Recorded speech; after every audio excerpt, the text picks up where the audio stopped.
महाभारत शुरू हो रही, सुनियो ज्ञानी ध्यानी, इसको सुन के मेरे भक्तों करना ना तुम्हें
वीरों में जाने संसार, नई नीति और नए ढंग से करने योजना करी तैयार।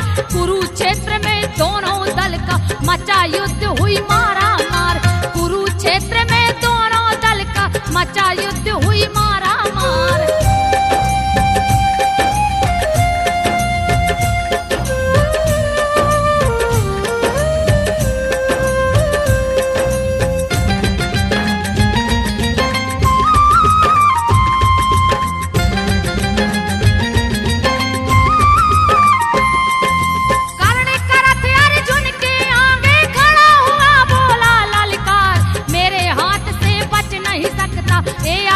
तुझको धिक्कार, छल और कपट से युद्ध न करना, दिल में लेना सोच विचार। अर्जुन ने किया वार कर्ण पे, उसका वार चला है ना।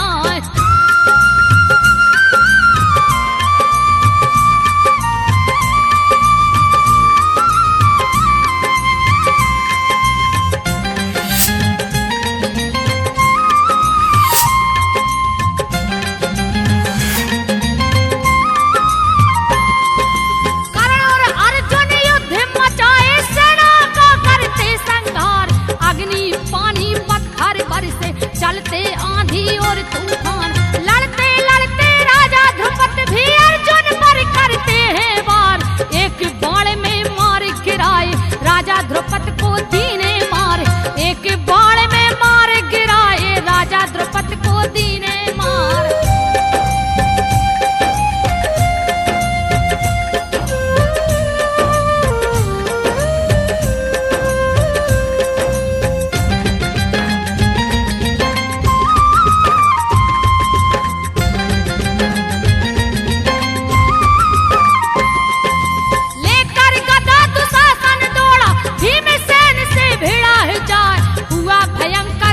दोनों में भीमसेन दी है ललकार, मारे गदा है गिरा दुशासन, मुख से बहे रक्त की धार। फेंका भुजा उखाड़े भीम ने, उसका अंत हुआ तत्काल।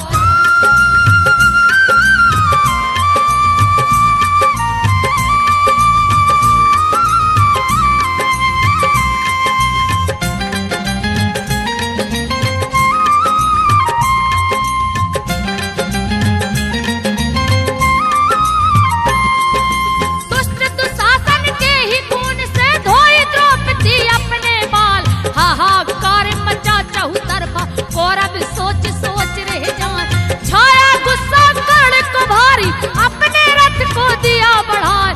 10,000 मारा है बाण वो, अर्जुन गिरे जमी पर जाए। 10,000 मारा है बाण वो, अर्जुन गिरे जमी पे जाए।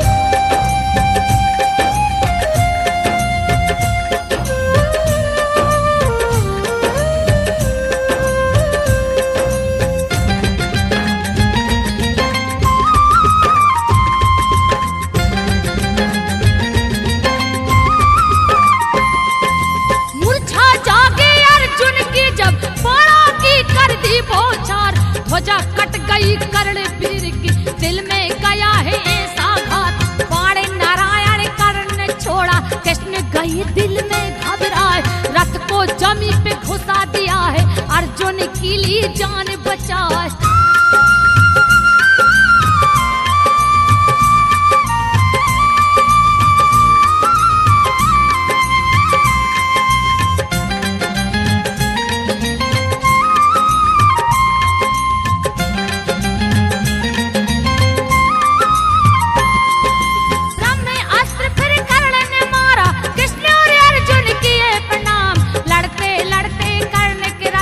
चाक जमी पर घुसा है जा, रथ से उतर कर चाक उठाए, कर्ण वीर हो गए हैरान। रथ का पहिया उठा न ऊपर, कर्ण हो गए जब लाचार।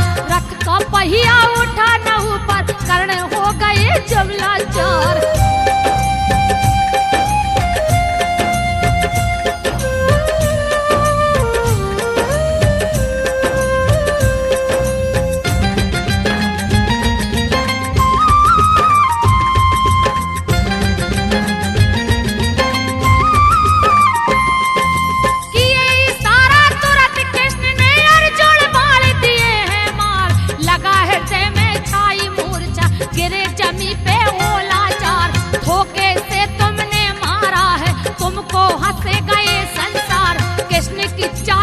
से जीते कृष्ण की महिमा रही अपार।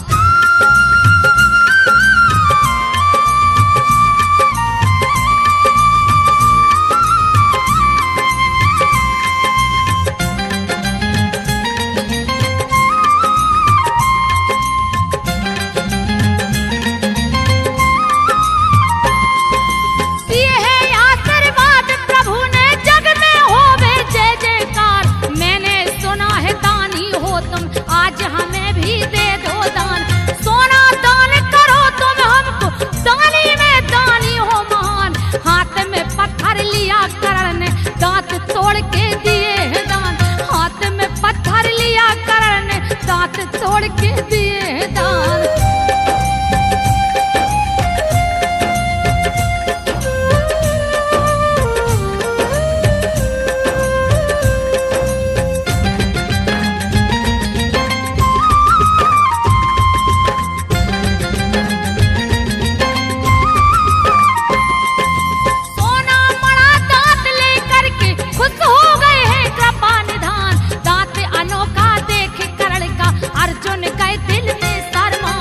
वीर गति मिल गई है कर्ण को, कौरव दल से रहा न जाए। जीत हो गई है पांडवों की, विजय का डंका दिया बजवाए।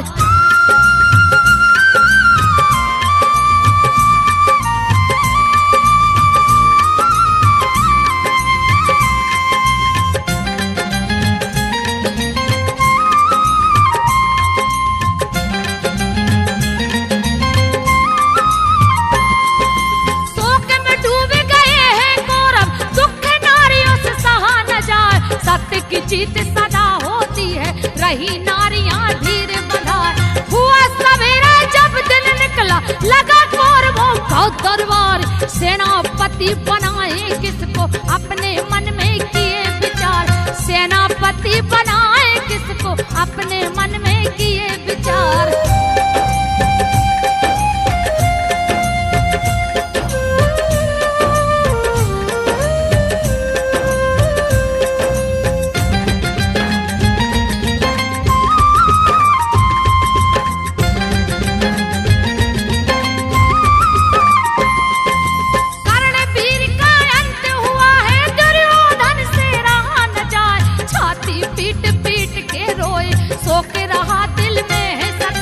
जीवन साथी मित्र हमारा ऐसा कभी मिलेगा ना।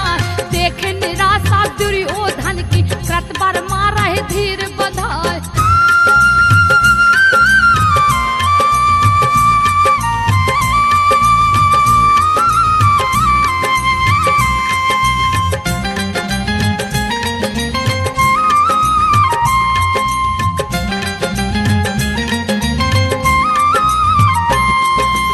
अभी तो युद्ध बहुत है बाकी, इतना क्यों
महाराज की जय हो।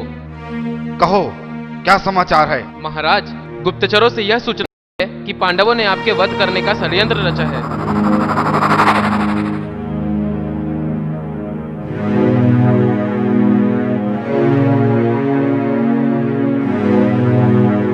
तुम जा सकते हो।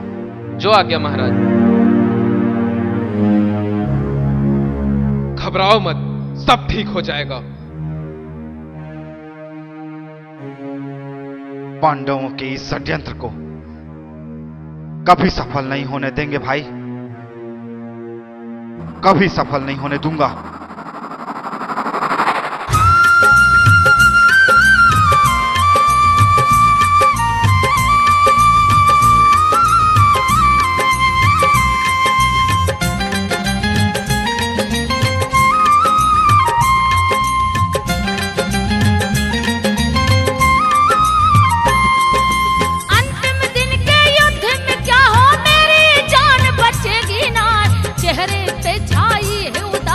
कोई सूझता नहीं उपाय।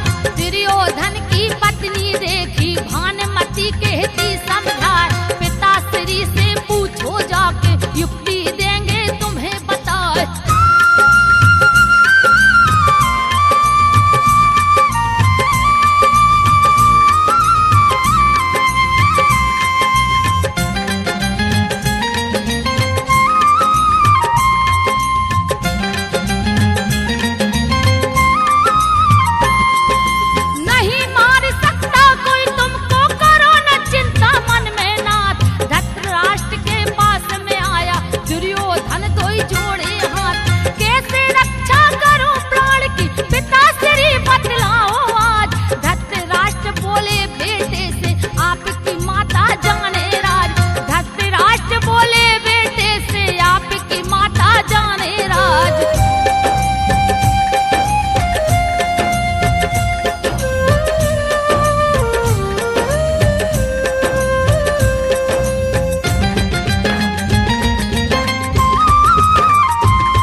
बीच राह में समझाए हैं दुर्योधन को कृपा निधान, बीच राह में समझाए हैं दुर्योधन को कृपा निधान। विधान। रुको दुर्योधन, प्रणाम केशव। तुम ऐसी अवस्था में कहां से आ रहे हो? मैं माता गांधारी के आदेश का पालन कर रहा हूं केशव। उन्होंने मुझे गंगा स्नान कर निर्वस्त्र अपने समक्ष उपस्थित होने का आदेश दिया है। उसके बाद मुझे दुनिया की कोई ताकत विजयी होने से नहीं रोक सकती, कोई नहीं। अवश्य दुर्योधन, ये तो पूरा जग ही जानता है कि तुम ही विजयी हो, लेकिन तुम अपनी मर्यादा का पालन तो करो। माता गांधारी के आदेश का पालन और मर्यादा का पालन दोनों एक साथ कैसे संभव है केशव? संभव है। उन केले के पत्तों से अपने अंगों को ढक लो, तब तुम अपनी माता के समक्ष जाओ, तो अब अपनी मर्यादा का पालन भी कर पाओगे और माता की आज्ञा का पालन भी कर पाओगे। सही कहा आपने केशव, मैं बिल्कुल ऐसा ही करूंगा। प्रणाम।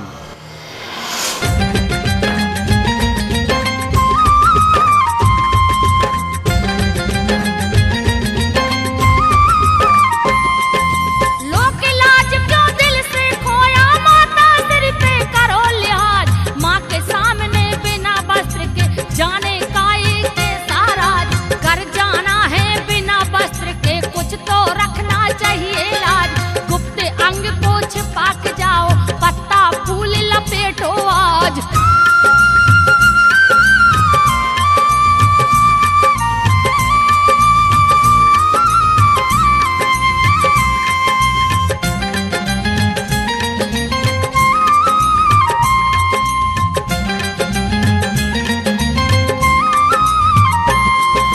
मानिक बातें श्री कृष्ण की पहुंचा गंधारी के पास।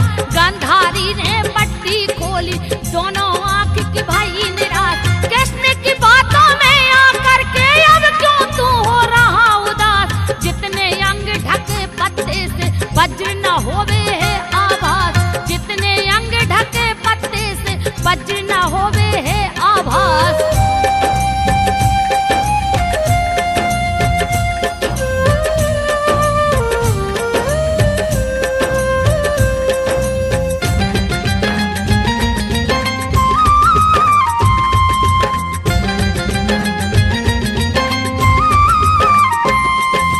हुआ हताश वहाँ दुर्योधन, मन में चिंता रही सताए। हुआ सवेरा छिपा है जाके व्यास सरोवर में सकुचार। कृतवर्मा और कृपाचार्य अश्वत्थामा भी कहलाए। दुर्योधन के साथ बच गए योद्धाचार्य रहे घबराए।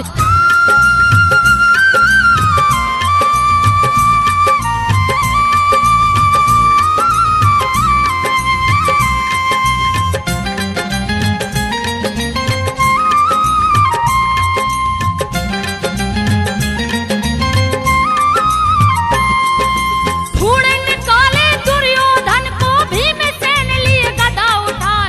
गदा युद्ध फिर हुआ भयंकर, दोनों योद्धा करे उपाय। दोनों वीर कोई न हारे, श्री कृष्ण रहे मुस्काए। किया इशारा जब अर्जुन को, ताल ठोक जंघा बतलाए। किया इशारा जब अर्जुन को, ताल ठोक जंघा बतलाए।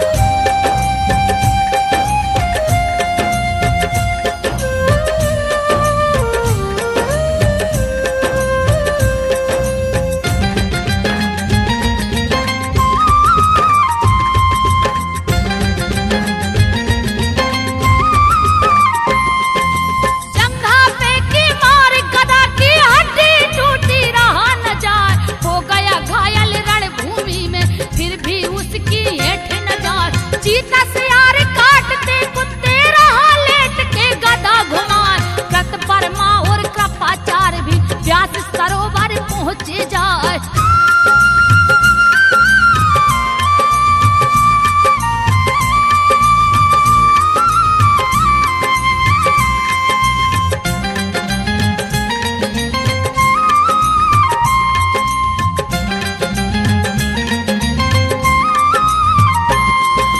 दुर्योधन न मिला वहाँ पे, दोनों मन में गए घबराए।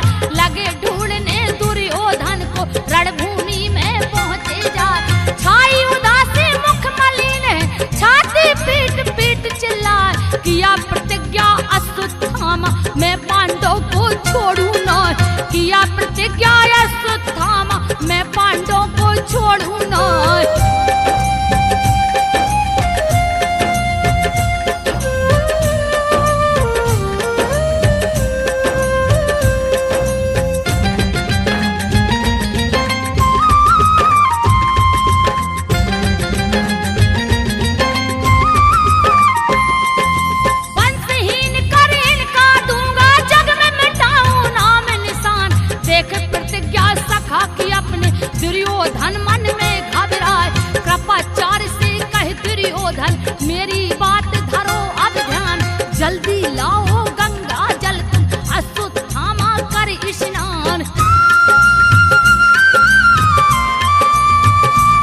गई तीनों को तो आए भवन में आधी रात।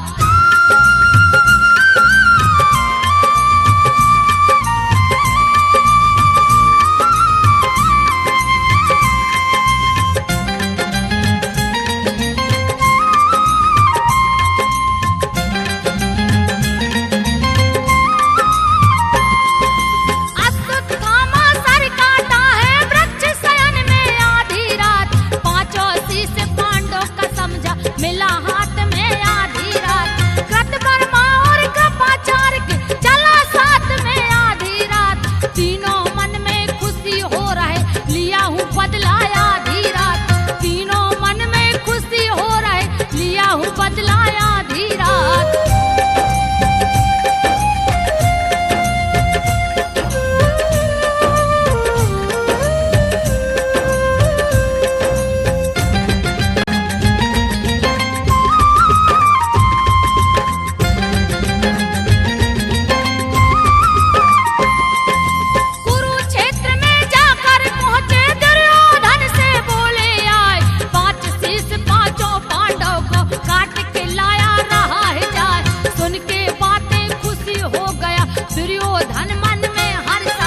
किया प्रतिज्ञा पूरी आपने, मन का लिया अरमान मिटाए।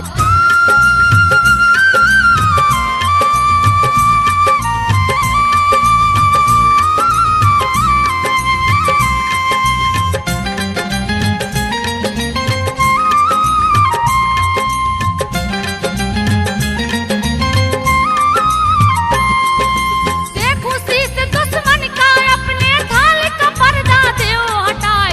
हटा दिया जब थाल का पर्दा, दुर्योधन क्रोधित हो जाए। शीश नहीं है ये पांडव का, रात में तुझे दिखा कुछ ना।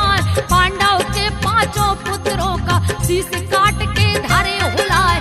पांडव के पांचों पुत्रों का शीश काट के धारे हुलाए।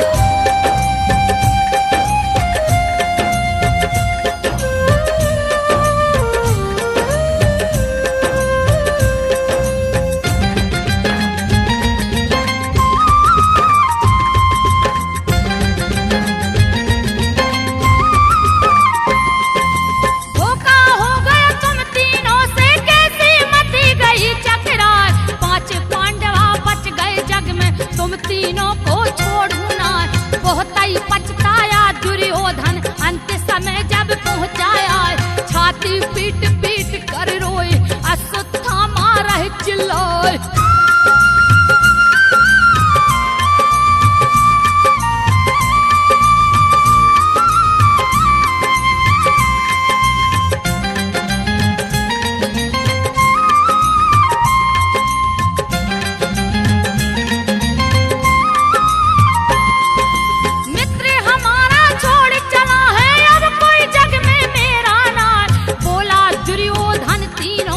गंगा जल हम देव पिलाए। गंगा जल तीनों ने पिलाया, दुर्योधन को गले लगाए। अंत हुआ है दुर्योधन का, अश्वत्थामा गया बोराए। अंत हुआ है दुर्योधन का, अश्वत्थामा गया बोराए।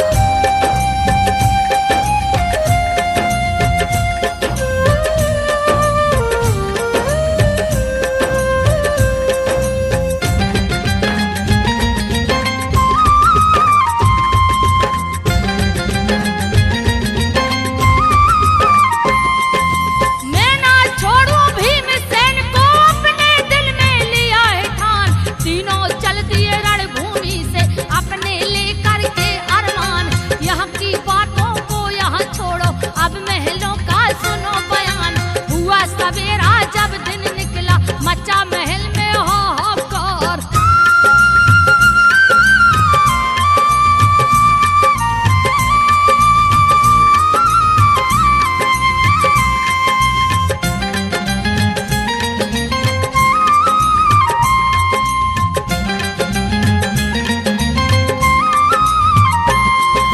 द्रौपदी के पांचों पुत्रों का शीश किसने लिया उतार। छाती पीट पीट कर रोए, द्रौपदी मार मार किलकार।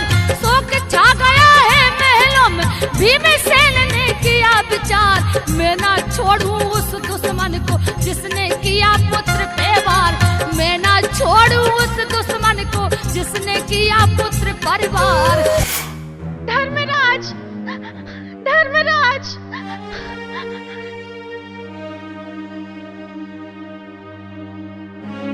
क्या हुआ पंचाली?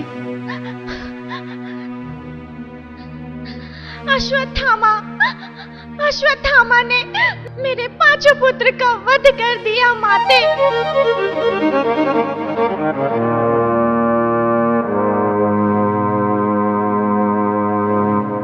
पंचाली, मैं अभी इसी वक्त अश्वत्थामा का वध कर दूंगा। हाँ, मुझे उस अश्वत्थामा का प्राण चाहिए। सुना आप लोगों ने? ऐसा ही होगा पंचाली, ऐसा ही होगा। हाँ, नहीं तो मैं अपने प्राण त्याग दूंगी।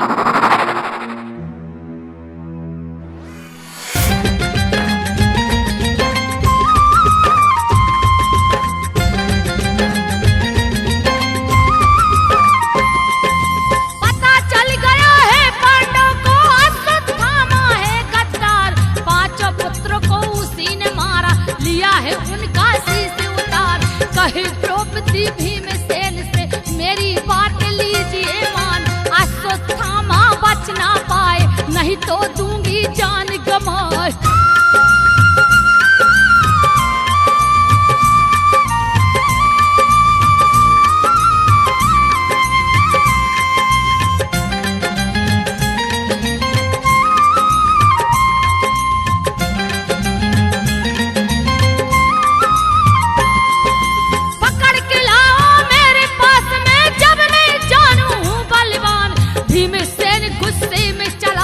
बोले श्री कृष्ण भगवान, भीम अकेला नहीं जाएगा, अश्वत्थामा चतुर सुजान। गदा युद्ध में कला है भारी, ताकत में भी है बलवान। गदा युद्ध में कला है भारी, ताकत में भी है बलवान।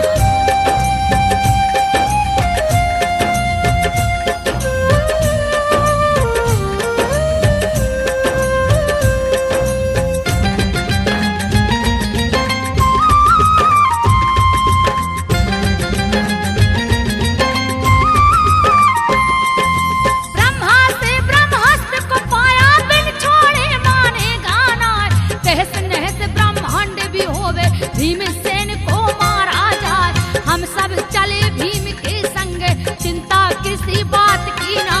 कृष्ण के संग में चले हैं अर्जुन, धर्मराज सहदेव के साथ।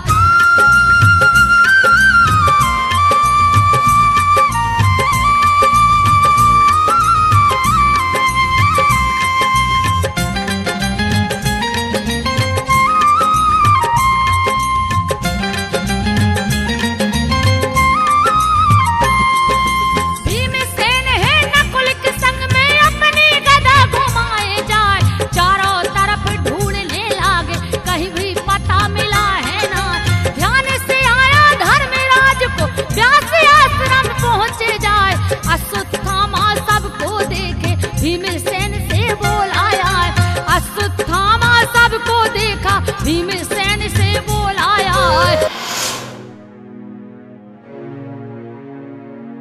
आओ अश्वत्थामा आओ, मैं तुम्हारी ही प्रतीक्षा कर रहा था। आज मैं तुम्हें मृत्यु के घाट उतार दूंगा।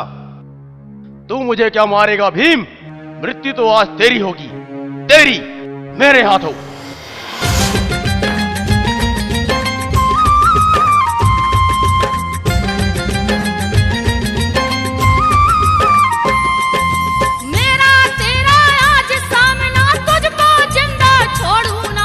तुझको कोई बचा ना पाए, चाहे कर लो खूब उपाय। किया प्रहारी गदा का भारी, भीम से लिए है जान बचाए। गदा युद्ध दोनों का हुआ है, दोनों में कोई हार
क्षमा मगा द्रौपदी के आगे, श्री कृष्ण रहे मुस्काए। क्षमा मगा द्रौपदी के आगे, श्री कृष्ण जी रहे मुस्काए।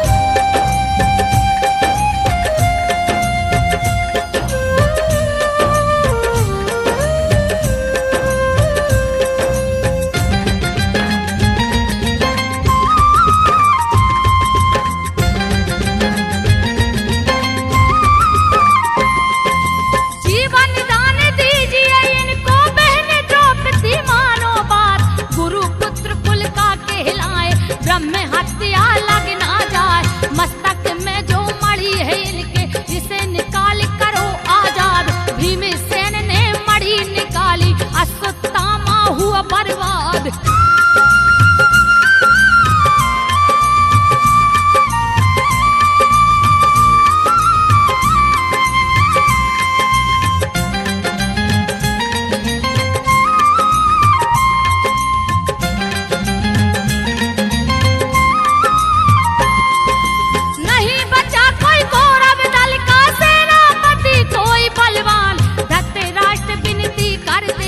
क्षमा करो हे कृपा निधान, आश्वासन दे करके कृष्ण ने मिटा दिया दुख देकर ज्ञान। मिला दिए दो परिवारों को, पहुँचे कुरुक्षेत्र मैदान। मिला दिए दो परिवारों को, पहुँचे कुरुक्षेत्र मैदान।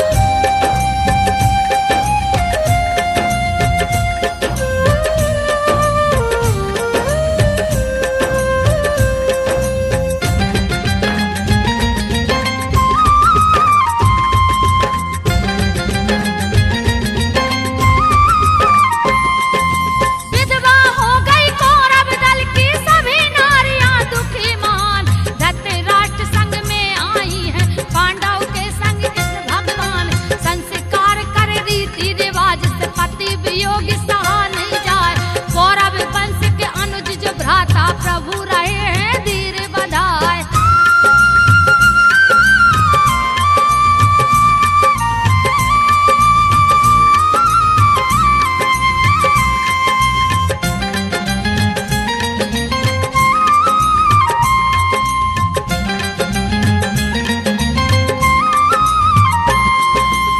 धृतराष्ट्र कहे श्री कृष्ण से, दोनों कुल मेरे तर जाए। परिवारों में भावना सबके सब प्रभु देव मिटाए। कुल की लड़ाई जो महाभारत जग में शिक्षा देव बताए। ज्ञानी ध्यानी जो भी अजनबी, उनका सबका हो कल्याण। ज्ञानी ध्यानी जो भी अजनबी, उनका सबका हो कल्याण।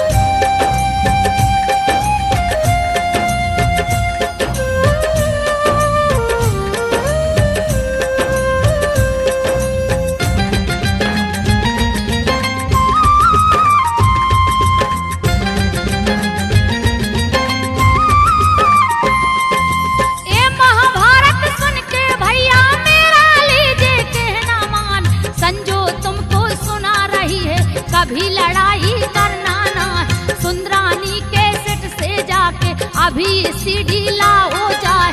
श्री कृष्ण की रचिए माया, उनकी बोलो जय जयकार। ये महाभारत सुन के भैया मेरा लीजिए कहना मान। संजो तुमको सुना रही है, कभी लड़ाई करना ना, सुंदरानी के सेट से जाके अभी सीढ़ी लाओ जाए। श्री कृष्ण की रचिए माया, उनकी बोलो जय जयकार। श्री कृष्ण की रचिए माया, उनकी बोलो जय जयकार। श्री कृष्ण की रचिए माया, उनकी बोलो जय जयकार। सुंदरानी के सिट से जाके अभी